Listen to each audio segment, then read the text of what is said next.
बिस्मिल्लाहिर्रहमानिर्रहीम। अस्सलाम वालेकुम। सरकार के लश्कर की मुख्तलिफ कैफियत और इसके मुतल्लिक़ जितनी भी मालूमात थी उसके मुतल्लिक़ आपसे मुख्तलिफ नशिस्तों में गुफ्तगू हो चुकी है। इसके बाद सरकार की हुकूमत के बाद दुनिया के हालात में आपसे बयान करूँगा।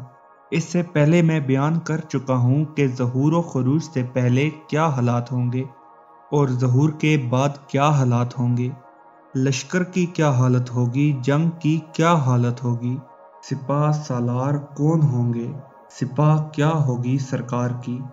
अब अगली गुफ्तगू जो है, अगली फसल जो है वो सरकार की हुकूमत हक के बारे में होगी। देखिए, दुनिया की वसअत और उसकी गुज़श्ता हालत के बावजूद इसका अदलो इंसाफ के साथ कायम करना नहायत दुश्वार काम है, जो सिर्फ और सिर्फ इलाही रहबर कर सकता है, जो दिल सोज हो, हमदर्द हो, कारी गुजार हो, जिसके हाथ में इलाही निज़ाम हो और इस्लामी हुकूमत के इत्क़ाद के साथ ही इसका इम्कान मुमकिन कर सके। ये बात हमेशा याद रखें कि इमाम ज़माना उस वक्त अमूरे दुनिया की बागदौड़ अपने हाथ में लेंगे जब दुनिया बेसरो सामानी, लाखों ज़ख्मी जिस्म और रूहानी, ज़हनी बीमारियों से भरे हुए लोग, दुनिया पर बर्बादी और तबाही साया फिगन, बेअमनी बेचैनी आलम पर मोहित होगी। शहर जंग की वजह से वीरान हो चुके होंगे, खेतियाँ आलूदा, फ़िज़ा की वजह से ख़राब और रोज़ी कम हो चुकी होगी।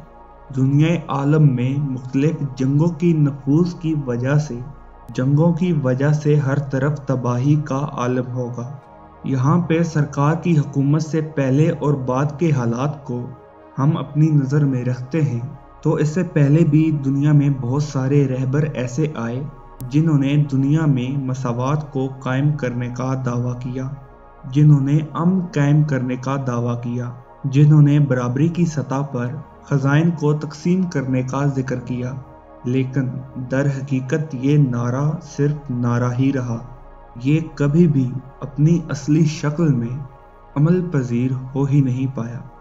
फिर चाहे वो कैमरिस्ट हों, वो सोशलिस्ट हों या फॉशिज़म वाले, तीनों ने अपने अपने नारों के बरखिलाफ सिवाय जुल्म जबर के किसी और चीज़ को फ़रोग़ नहीं दिया। इन सब नज़रिए हयात में ख़ास तौर पर वेस्टर्न डेमोक्रेसी जिस कदर इसने इंसानियत को फ़रेब दिया और इंसानियत को नुकसान पहुंचाया, इससे बढ़कर कोई ऐसा निज़ाम है ही नहीं। और इंशाअल्लाह अगली गुफ्तगू इमाम ज़माना अलैहिस्सलातु वस्सलाम की हुकूमत की तश्कील के बारे में होगी।